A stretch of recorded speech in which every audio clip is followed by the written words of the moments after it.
dinimbing. Ihalo ko na ngayon yung isda.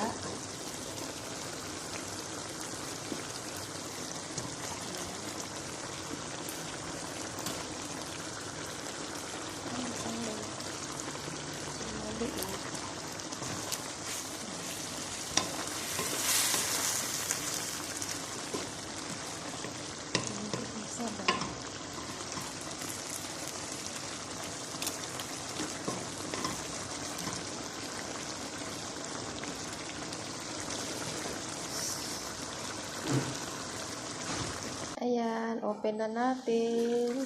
Yan. Yan na yung ating dinimbing.